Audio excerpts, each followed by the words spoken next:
Di ujung barat Nusantara, terhampar tanah yang pernah menjadi mercusuar perlawanan, Aceh. Tanah para sultan, tanah para mujahid, tanah yang sejak ratusan tahun lalu tak pernah benar-benar tunduk. Tapi kini, bukan lagi peluru dan senjata yang menyapa mereka, melainkan strategi lama yang terus hidup di zaman baru, politik adu domba, simbol benturan.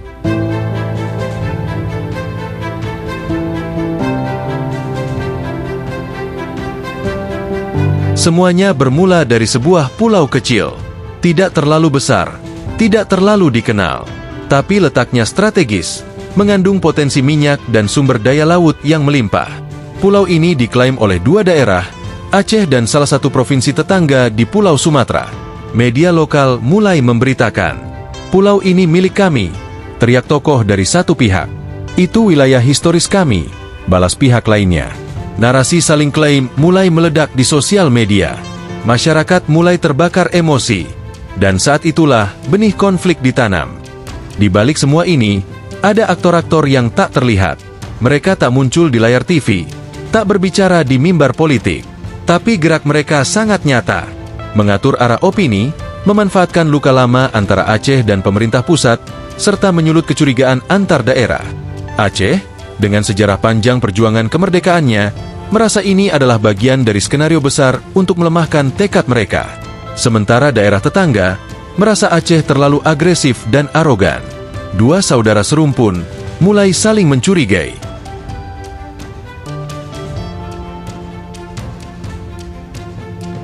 Apakah ini hanya soal pulau? Ataukah ini bagian dari strategi besar? Banyak analis mengatakan, ini adalah langkah sistematis untuk mencegah bangkitnya kembali ide tentang Aceh merdeka. Dengan menciptakan konflik horizontal di antara wilayah Sumatera, perhatian rakyat dialihkan. Aceh tak lagi fokus pada Jakarta, tapi pada tetangganya sendiri. Sementara itu di Jakarta, para elit politik menarik napas lega. Konflik antar daerah dianggap hal biasa, bahkan bermanfaat. Satu wilayah diadu dengan yang lain, saling melemahkan, saling menjatuhkan. Dan hasilnya, pemerintah pusat selamat. Tidak ada perlawanan berarti, tidak ada konsolidasi kekuatan rakyat daerah, hanya kebisingan lokal yang dengan mudah bisa dibungkam atau diabaikan. Yang paling menderita adalah rakyat kecil, bukan para politikus, bukan para elit. Nelayan tidak bisa lagi bebas melaut, karena takut ditangkap aparat dari dua wilayah. Pembangunan terhenti karena dana dialihkan untuk penertiban wilayah. Sementara anak-anak tumbuh dalam kebingungan. Siapa sebenarnya musuh mereka?